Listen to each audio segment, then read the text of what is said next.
السلام عليكم ورحمة الله تعالى وبركاته. الجماهير الرياضية المغربية والجماهير البيضاوية بالخصوص، هذا طلب من أحد مشجعين لكرة القدم الوطنية لكي تكون الكرة المغربية دائما في القمة.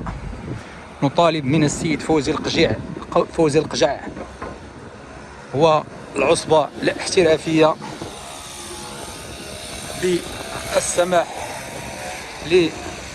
للفريقين الرجاء والوداد أن يكون ديربي للجمهور، لأن هذا الديربي هو اللي كيسوق الكرة المغربية والإفريقية، الذي كان قبل 6 سنوات يعتبر من أحسن وأول ديربي عربي وإفريقي، لكي يتراجع لواحد الرتبة لا تشرف الكرة المغربية والفريقين البيضاويين. ولهذا كنطلبوا من الجامعة الملكية المغربية لكرة القدم والعصبة الاحترافية ووالي مدينة الدار البيضاء السيد والي مدينة الدار البيضاء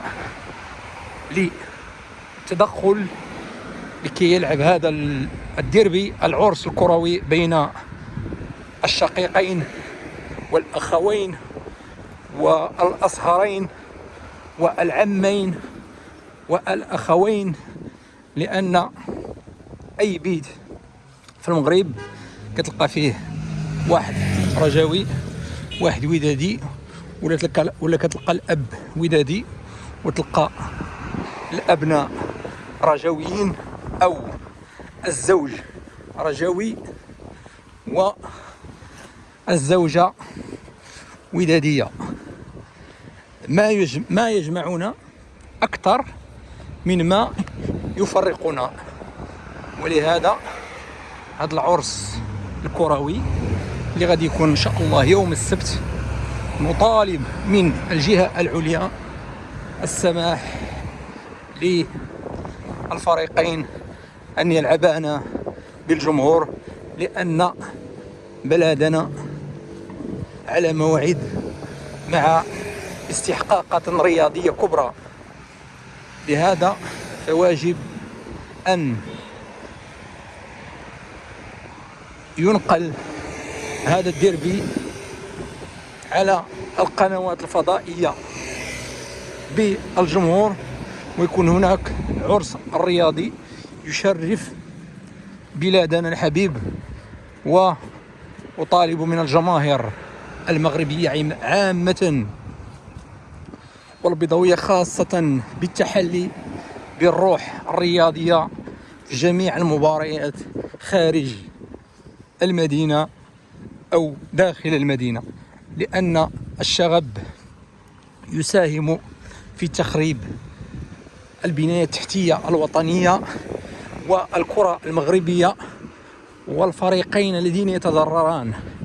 لأن ما وقع مؤخرا بالرباط صراحة ما كناش متوقعينه، لأن كان هناك واحد الميلولة للجماهيرين أن يكون الكلاسيكو بروح رياضية، ولكن ما حدث داخل الملعب. صراحة أنا كمتبع رياضي وكعاشق للكرة الوطنية وكمحب لفريق الرجاء الرياضي العالمي، استغربت من الشغب الذي كان بالملعب، الذي لا يشرف أي مغرب وأي بيضاوي. والسلام عليكم ورحمة الله تعالى وبركاته. ولو سمحت